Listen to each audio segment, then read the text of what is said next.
So if I, oops, let me use a darker one. I want to make sure that you're really focusing on the action here.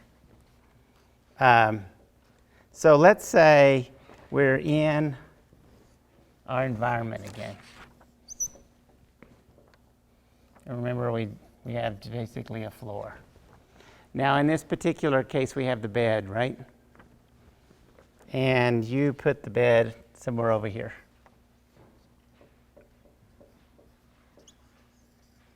Right? And this is our prince. And she actually, if I remember correctly, she sleeps, right? Yeah, she's trying to sleep. She's trying to get him to go to sleep, but he stays awake. Okay. So this is a snapshot of the moment. Now, what is the action that actually winds up happening here? He ends up killing the snake.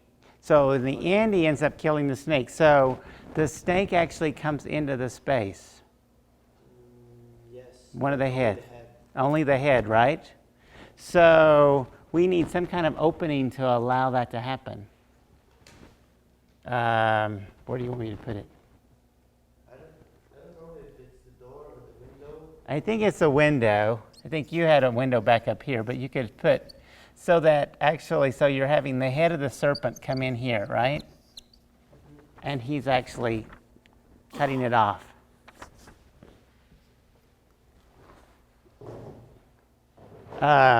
So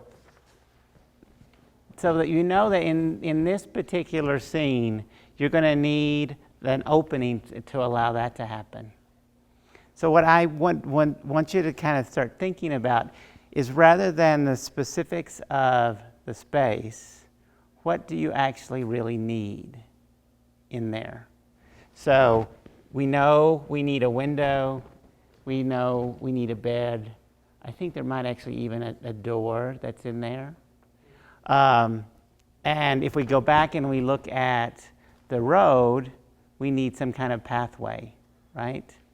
So go through and start looking specifically at what are those different things that are needed in order for the action in those particular scenes. Okay? So that's, I mean, because I know some of you guys are still going through and exploring it, but he was kind of at this point where you kind of had blocked out all the primary scenes, but now start really looking in terms of the action, what is needed for those particular scenes. Okay? Lo que pasa es que este es un caso como muy específico, porque lo que él hizo fue dibujar, o sea, después de identificar cada escena, dibujó cada escena por separado, y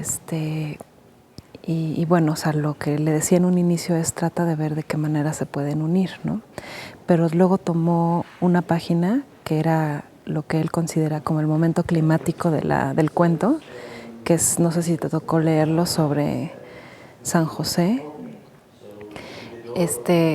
un chavo que se casa y el papá de la novia lo manda a matar con una serpiente, pero él está alerta.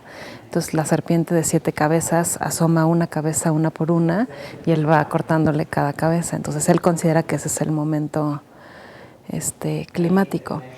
Entonces tomó ese dibujo que hizo y le dijo, es que para que la serpiente entre, o sea, tiene que haber una entrada, si no, ¿cómo va a entrar la serpiente? Entonces tiene que haber o una puerta o una ventana. Es como que le dijo, o sea, ya que hiciste esto, tienes que pensar en todos los elementos que necesitas para que esta acción se pueda llevar a cabo. El dibujar cada escena por separado significa cambios de escenografía muy importantes. Entonces, ¿cómo resuelves eso para que, digamos, no sea como 12 escenografías diferentes? Que yo creo que está ligado a lo que explicó ayer con el cuento de las 2 Marías. No sé si te acuerdas que decía, hay una ventana, ¿cómo resuelves el que entran, ¿no? Entonces la ventana se puede convertir en techo, pero el espacio sigue siendo el mismo. Lo que busca lograr es que, aunque haya diferentes momentos que ocurren en diferentes lugares, ustedes busquen una solución donde todo eso quede en una instalación. Entonces, en lugar de tener 5 escenografías o 5 escenas diferentes, todo pueda ocurrir dentro de un mismo espacio.